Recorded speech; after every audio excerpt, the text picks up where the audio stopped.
নমস্কার, আপনারা দেখছেন রিপাবলিক বাংলা। এই মুহূর্তে আমরা রয়েছি দার্জিলিং লোকসভা কেন্দ্রের শিলিগুড়িতে।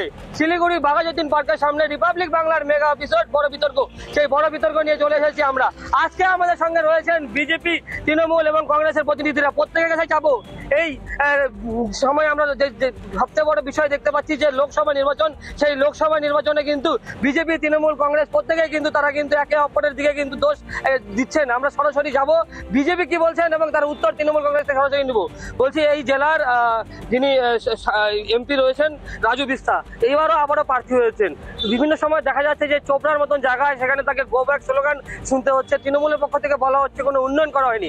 আপনারা কিভাবে নিচ্ছেন বিষয়গুলো? শুনুন, আমাদের দার্জিলিং লোকসভা কেন্দ্রের গতবারেরও সাংসদ ছিলেন রাজু বিসজি, উনি এবারও আমাদের প্রার্থী হয়েছেন। হ্যাঁ, তো এবার চোপড়ার মতো জায়গা যেখানে বিরোধীরা সাধারণ মানুষকে তার মতামত প্রকাশ করতে দেয় না, বিরোধীদের যেখানে ঘর থেকে বেরোতে দেয় না, সেখানে ওই বিরোধীদের গো ব্যাক স্লোগান দু চারজন তৃণমূলী স্লোগানে কিছু এসে যায় না। আজকে রাজু বিস্তে যে উন্নয়ন হয়েছে দার্জিলিং ডিস্ট্রিক্টে, তার আমরা ছবি কিছু দেখেছি মনোনয়নপত্র জমা দেওয়ার দিন। আমার মানুষের মধ্যে কেমন উন্নয়ন আমরা দেখেছি, আমরা সেই ভিড় আমরা দেখতে পেয়েছি। এটাই হচ্ছে রাজু বিস্তের উন্নয়নের প্রতিফলন। উনি দার্জিলিং ডিস্ট্রিক্টের জন্য যা করেছেন তার ফল উনি এই লোকসভা নির্বাচনে পাবেন। আবার একবার রাজু বিসজি একবার 4.5 লক্ষ ভোটে জিতেছিলেন, এবার 5.5 লক্ষ ভোটে জিতে উনি আবার সংসদ হবে। পাহাড়ের একাধিক সমস্যা নিয়ে একাধিক প্রার্থী কিন্তু এবার যারা বিক্ষিপ্ত বিজেপি, তারাও কিন্তু মনোনয়ন জমা দিয়েছেন। পাহাড় কিভাবে আপনারা সামলাবেন? পাহাড় সামলানোর কিছু নেই, এটা হচ্ছে গণতান্ত্রিক দেশ ভারতবর্ষ, এবং সেখানে কারোর কোনো বাধা নেই প্রার্থী হয়ে দাঁড়াতে। সে আমিও দাঁড়াতে পারি, আপনিও দাঁড়াতে পারেন প্রার্থী হয়ে। এবং যেই প্রার্থীকে দল যেই প্রার্থীকে বলবে আমরা একে সাংসদ হিসেবে মনোনয়ন করছি, সেই প্রার্থীকে মানুষ ভোট দেবে। কেউ বিক্ষিপ্ত হয়ে দাঁড়াতেই পারে। একদমই আমরা শুনলাম বিজেপির বক্তব্য। আমরা সরাসরি কংগ্রেসের কাছে যাবো, তারপরে উত্তর নেব তৃণমূল করে। বলছি, আপনারা কংগ্রেসের পক্ষ থেকে আজকের বিতর্কতে রয়েছেন। দার্জিলিং এর সাংসদ ছিলেন রাজু বিস্তা, এবার আবার বিজেপির প্রার্থী। আপনারা কি বলছেন? আপনারা তো বাম কংগ্রেসের প্রার্থী এই জেলাতে রয়েছে, কি ভাবছেন আপনারা? কি রাজু বিস্তার মূল্যায়ন তো করবে জনগণ, তার মূল্যায়ন তো কংগ্রেস করবে না। কিন্তু কংগ্রেস জানে যে এই জেলায় যদি দার্জিলিং জেলার জন্য যদি কিছু করে থাকে, সেটা একমাত্র কংগ্রেস করেছে। সেটা ডিজিএসসি হোক, জিটিএ হোক। 1988 সালে কি বলে আমাদের রাজীব গান্ধী যখন প্রধানমন্ত্রী ছিল তখন উনি এটা দিয়েছিল। আবার পরবর্তীকালে কংগ্রেস জমানায় জিটিএ দিয়েছিল। এবং এই 10টা বছর ওনার খালি জুমলাবাজি করে গেছে, কোনো কিছু করেননি পাহাড়ি নেপালিদের জন্য। এবং তার থেকে বড় ব্যাপার, কংগ্রেস এবার আবার 6 শিডিউল কিন্তু দাবি করেছে। রাজু বিস্তের দলের পক্ষ থেকে কিন্তু আজ অব্দি এই বিষয়ে কোনো কথাই শোনা যায়নি। ওনারা খালি বলে গেছে করবে, করেছে তাকে। এই জবটা তো এবার দিতে হবে ভোটে। আমরা কংগ্রেসের বক্তব্য শুনলাম, বিজেপি শুনলাম, সরাসরি যাবো তৃণমূল করে। দাদা, এই জেলার যিনি আগের সাংসদ ছিল, প্রাক্তন সাংসদ রাজু বিস্তা, তিনি আবার বিজেপির এবার জায়গা থেকে স্লোগান হচ্ছে একাধিক। তিনি বলছেন যে চা বাগান বন্ধ হয়ে যাচ্ছে, তৃণমূল রাজ্য সরকার কোনো কাজ করছে না। আপনারা কি বলবেন? আমার প্রথম কথা হচ্ছে 19 সালে ভোটে জেতার কয়েক মাসের মধ্যে প্রায় 4 লক্ষের উপরে ভোটে উনি জিতেছিলেন। তারপরে কয়েক মাসের মধ্যে যখন কোভিড হয়েছিল, রাজু বিস্তা কোথায় ছিলেন? আজকে এরকম বিশ্বাসঘাতক একজন মানুষ, অর্থাৎ যিনি কিনা নিজের নির্বাচন কেন্দ্রের যে সদস্য মানুষ রয়েছেন তাদেরকে ফেলে পালিয়ে যান, তাকে মানুষ কেন নির্বাচিত করবে? প্রথম কথা। দ্বিতীয় কথা হচ্ছে যে আজকে উনি বলেছিলেন, এর আগের বার আমরা শুনেছিলাম যে 15টি পাহাড়ের যে উপজাতি আছে তাদেরকে উপজাতির যে মর্যাদা তারা দেবেন, সেটা আজ পর্যন্ত দেননি। বলেছিলেন যে এখানে একটা চা বাগানের জন্য, চা শিল্পের জন্য একটা আলাদা মন্ত্রক করবেন, করেননি। শিলিগুড়িকে মডেল সিটি করা হবে, করেননি। বলেছিলেন রিং রোড করা হবে, করেননি।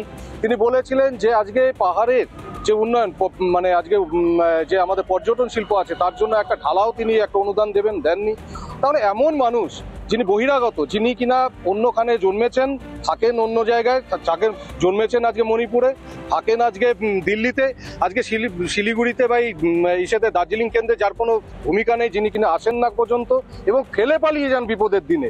তার বদলে যিনি এখানকার ভাষা জানেন না, ঠিকভাবে বলতে পারেন না সব ভাষা, অথচ আমাদের গোপাল লামাকে দেখুন, উনি পাহাড়ের মানুষ, উনি নেপালি ভাষী, অথচ উনি বাংলা খুব ভালো বলছেন, সব বোঝেন এখানকার মানুষের ভাষা। তিনি এখানে দীর্ঘদিন ধরে মানে প্রশাসনিক জায়গা ছিলেন। প্রত্যেকটা মানুষ বলবে যে তিনি অত্যন্ত ভালো মানুষ। পাহাড়, সমতল এবং সমগ্র জাতি তাদের তাদের সঙ্গে সম্পৃক্ত হয়ে চলতে পারেন ঘরের ছেলে থাকলে কেন পরের ছেলে, কেন রাজু বিশ্বাস তিনি আজকে বহিরাগত? কারণ যিনি বাইরে থাকেন এইখানকার মানুষের এই দার্জিলিং কেন্দ্রের মানুষের সুখে দুঃখে ফেলে পালিয়ে যান, তিনি বহিরাগত। তাকে আজকে তৃণমূল কংগ্রেসের কাছে উত্তর নেব। দাদা আপনারা শুনলেন তৃণমূল থেকে বলা হচ্ছে গোপাল নামায় জেলার প্রার্থী তিনি বলছেন জয় শ্রীরাম, বন্দে মাতরম। তৃণমূল নেতৃত্ব যে ভাষাটা বললেন, যে কথাটা বললেন, ইউসুফ পাঠানকে গুজরাট থেকে ধার করে নিয়ে আসা হয়েছে পশ্চিমবঙ্গের বুকে। ওনারা গুজরাটের কথা বলেন, গুজরাটের বিরোধিতা করেন। গুজরাট থেকে ইউসুফ পাঠানকে ধরে নিয়েছে, বেঙ্গলে প্রার্থী করেছেন। উনি কি বাঙালি না বেঙ্গলে? 1 নম্বর। 2 নম্বর, তৃণমূল কংগ্রেস বললো গোপাল নামা বাংলা বলতে জানে, প্রশাসনিক পদে ছিল, একাধিক উন্নয়ন করেছে। তৃণমূল কংগ্রেসের বক্তব্য, গোপাল নামা কোনো উন্নয়ন করেনি তো, গোপাল নামা সবে প্রার্থী হয়েছে। আর 42টা আসনের মধ্যে একমাত্র দার্জিলিং লোকসভা কেন্দ্রের আসন, যে আসনে দার্জিলিং লোকসভা কেন্দ্রের জনগণ চাইছে রাজু বিশকে প্রার্থী করতে। 1 নম্বর। 2 নম্বর, রাজু বিশ যা কাজ করেছে ইতিহাসে লেখা থাকবে দার্জিলিং লোকসভা কেন্দ্রে, এবং গতবার জিতেছিল 4 লক্ষের বেশি ভোটে, ইসবার 5 লক্ষ বেশি ভোটে জিতবে, এবং ইসবার 400 পার। আপনারা কি ভাবছেন? বক্তব্য শুনলেন, তৃণমূলের বক্তব্য শুনলেন, আপনারা কি বলবেন? আমরা এতদিন বিগত 14 থেকে দেখে আসছি যে বিজেপি গভর্নমেন্ট কি করছে গোটা দেশে, জুমলাবাজি।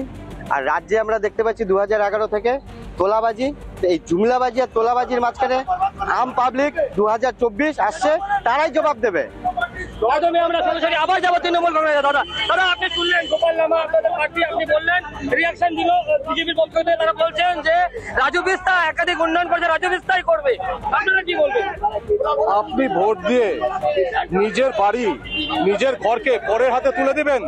আরে উনি তো এই রাজ্যকে ভাগ করতে চাইছেন, উস্কানি দিচ্ছেন। উনি পরিষ্কার বলছেন যে গোর্খাল্যান্ড উনি চান।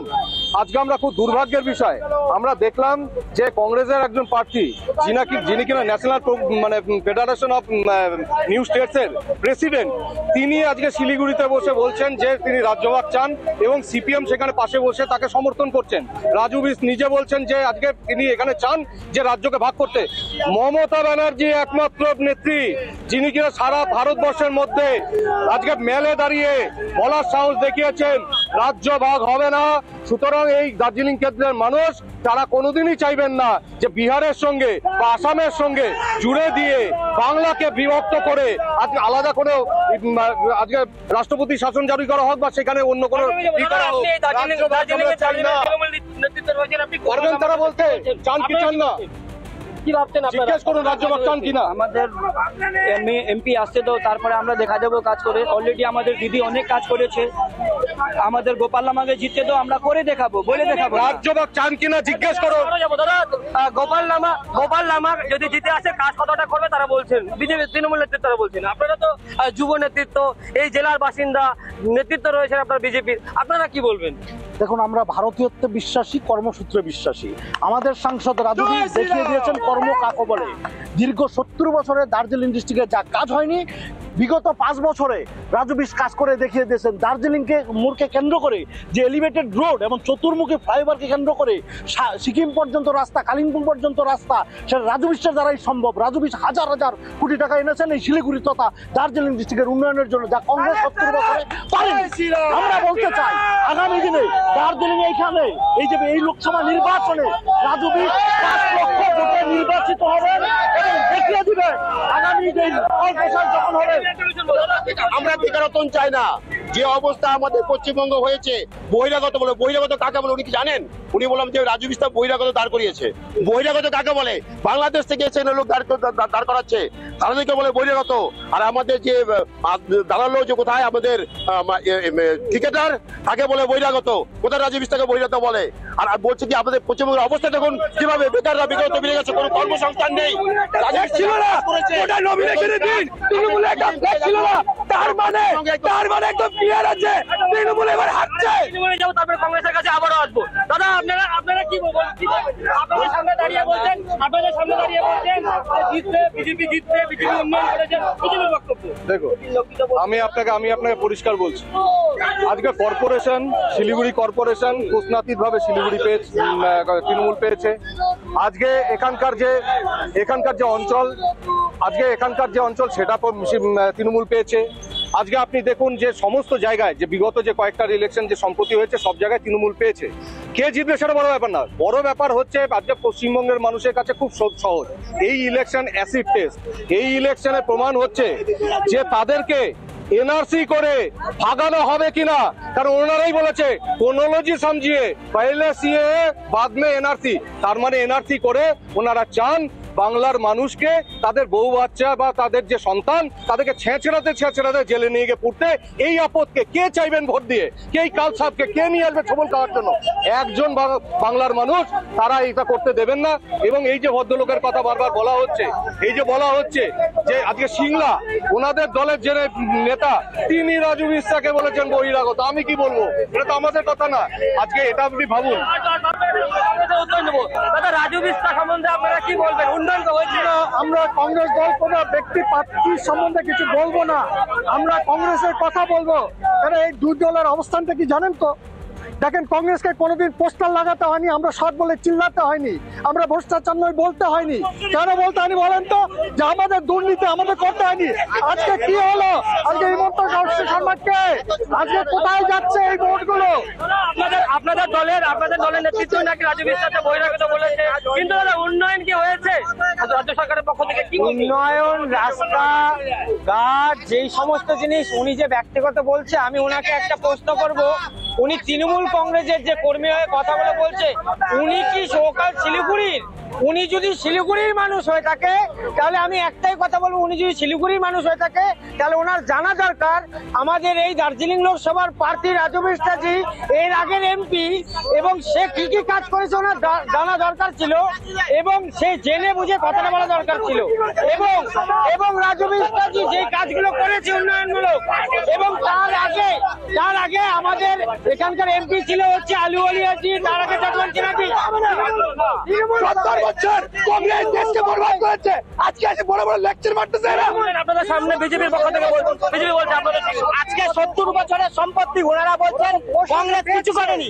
আজকে মোদী সরকার যা যা বিক্রি করছে আদানির কাছে সবকিছু তৈরি হয়েছে কংগ্রেস আমলে।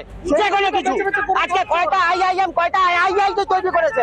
আজকে মোদীজি প্রতি মুহূর্তে বলেন যে প্রতি বছর একটা করে আইআইটি আইআইএম তৈরি করছি, কয়টা তৈরি করেছে? তৃণমূল চলে যাবো। দাদা, এই দার্জিলিং লোকসভা কেন্দ্রের যে খড়িবাড়ি রয়েছে সেখানে পানীয় জলের সমস্যা ছিল, সেখানে হাইকোর্টেও কিন্তু তাদের কমপ্লেন করতে হয়েছে, তারপরে চলে এসছে। এটা বিজেপির পক্ষ থেকে কিন্তু বারবার করে বলা হচ্ছে। সব থেকে বড় ব্যাপার যে আপনি আজকে দুর্নীতি যেটাই বলুন, আজ পর্যন্ত কোনো দল এই ভারতবর্ষে নেই যারা কিনা দুর্নীতি করে আজকে ইলেকটোরাল বন্ডের মাধ্যমে ওনারা বিভিন্ন ফার্মাসিউটিক্যাল কোম্পানিকে, ওষুধ কোম্পানিকে তারা কি করেছেন, অনুমোদন দিয়েছেন বিষ সমস্ত ড্রাগ দেওয়ার জন্য। আজকে সক্রিয় নয় এমন ড্রাগ করা যায়। আজকে ধরুন ইপকা কোম্পানি, গ্লেনমার্ক, আজকে সিপলা, ডক্টর রেড্ডিস, বলছি এটা দেশের ইলেকশন, এখানে বিচার হবে যে কেন্দ্র সরকার কেমন কাজ করেছে। আপনি অঙ্ক পরীক্ষার দিন ইতিহাসের প্রশ্ন করতে পারেন না। রাজ্যে যদি কোনো অসুবিধা থাকে বা সুবিধা থাকে সেটা বিচারের জন্য 26 সাল রয়েছে। আজকে শুধু ভোট হচ্ছে এর উপরে, হ্যাঁ মোদি নাকি না মোদি।